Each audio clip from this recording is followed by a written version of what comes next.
Power Rangers was one of the biggest superhero shows ever. I was born like 7 years after it aired and it was still massive. Kids would walk up to school wearing the iconic watches, yelling Tyrannosaurus at the top of their lungs, instantly making them the cool kid.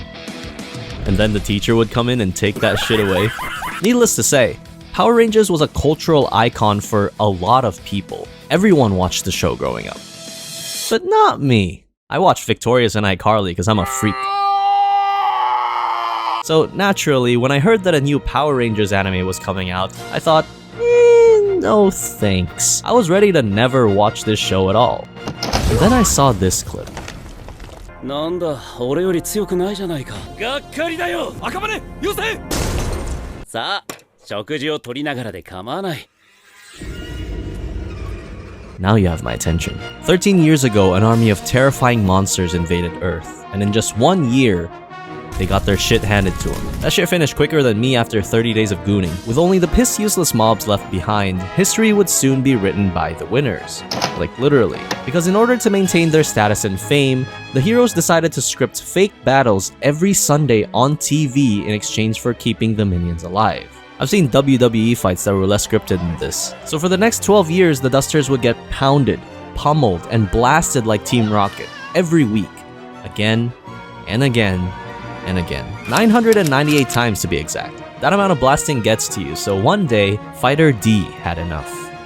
This guy is so ass they didn't even give him a name, but he's smart enough to use his shape-shifting ability to infiltrate the hero's lair in attempts to destroy it from within. And as expected from someone called Fighter D,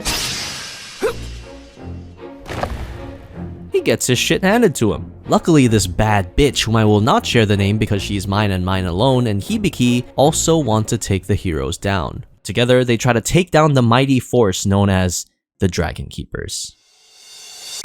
Part of this show's charm is taking something you know and love and twisting it completely on its head. Everyone loved the Power Rangers, but as someone who didn't watch it, all I see is a bunch of flavorless goody two-shoes in spandex. And that's fine when you're 4, but I'm an adult now.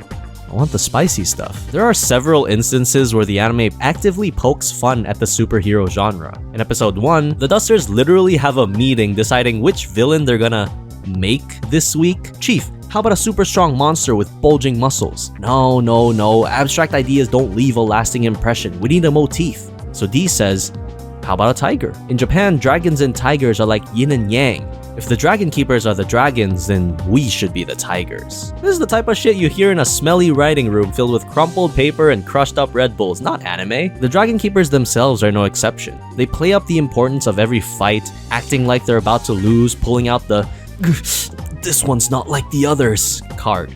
And everyone in the crowd's like, bro, I was 4 years old and even I thought, there is no way Santino Marella's Cobra is dealing that much damage.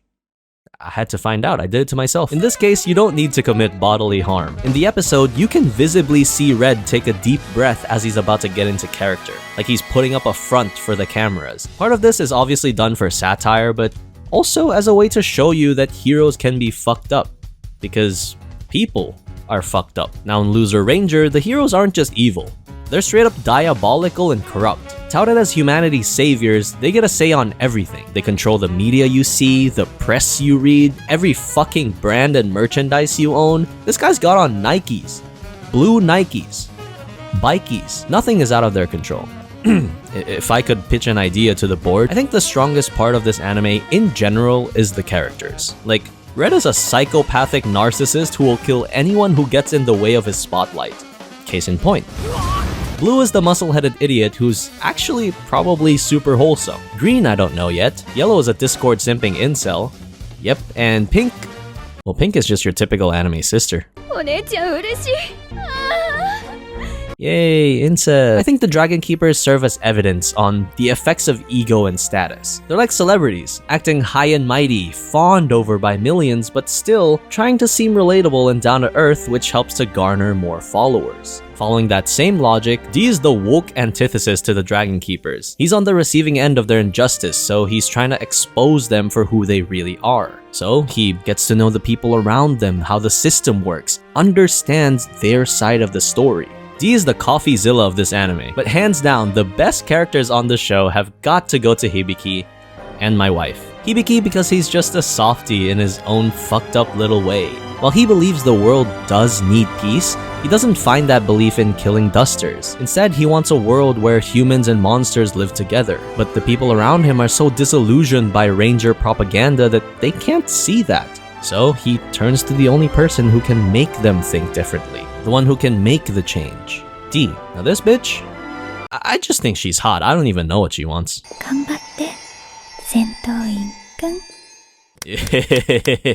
For an anime I thought was just a gag of the Power Rangers, it has a surprising amount of depth to it. Most of the time it's pretty comedic and lighthearted, but it can also take itself seriously without making it feel out of place. Depending on how you look at it, the anime can either be stupid, dumb fun, or a social commentary. You could argue it shows society's willingness to take anything at face value, to see the world in black and white, that there are good guys and bad guys, while in reality, the very people they support are testaments that it's much more complicated than that. People lie, people cheat, they do things for their own gain. Many of us don't realize that. Even in episode 1, Fighter F talks about how a kid cheered him on, how some people still view villains in a positive light. Take someone like Hibiki to break the mold. He takes the ideas he learned from the Dragon Keepers, maintaining peace, discards the ones he disagrees with, and finds his own solution and opinions, his own justice and morals. This anime is so good, I was asking myself, what happened? Why are YouTubers the only people talking about this? Virtually no marketing was done for the show. I was so confused, I searched on Google, saw the streamer, and it's fucking Disney. The same Disney that advertised Heavenly Delusion, Summertime Render, and Bleach 1000 fucking Year Blood War. If you've never heard of these shows, apart from YouTubers, great. That means they're doing their job consistently. Consistently failing to market an anime. See, I have a theory. Disney probably has data that majority of their viewers have no idea what the fuck an anime is, so they would rather watch some shit like Planes than some Japanese girl moaning to her younger brother. Sorry, what was Planes about again? So monetarily, it makes sense to push something like Descendants: The Rise of Red than Bleach, which they actually did market, by the way, on their Twitter. Their French Twitter. God knows Heavenly Delusion ain't that lucky. It's sad to think that if it weren't for YouTube, I never would have watched any of these shows. But then again, it means I get to slurp up all the views, so Disney, keep doing your thing, baby. As much as I want to tell you this is my anime of the season, I learned my lesson from last time, and I still have some reservations about the show. One of them being pacing. We are currently 9 episodes in and just about to start the actual plot. The first 5 episodes were all preludes and character intros, and I wouldn't say they did a stellar job at that either. A lot of it felt segmented and moved too quickly. I could just be stupid, but what the fuck actually happened in episode 4? I can't even spoil it. I don't even know what happened. Another thing I want to point out, the animation. It's good at times, like really good. But then you get shit like this? I looked up the studio and I saw that they had a whopping 0 good anime on roster, so I wonder if they're up for the task of bringing this anime to its full potential. There was even one episode where D throws this like canister of fire extinguisher and the fucking smoke took like 20 minutes to dissipate. Like the entire episode, the smoke was there. That's not even an insult to the animation, it was just so stupid. Because at the end of the day, I'll still watch it till the end. Whether it sticks the landing or pulls a metallic rouge, only time will tell. If you don't know what metallic rouge is, go watch this video I made. That was a sick segue. You have to watch it now, you owe me that. And like and subscribe. I haven't said that in a while.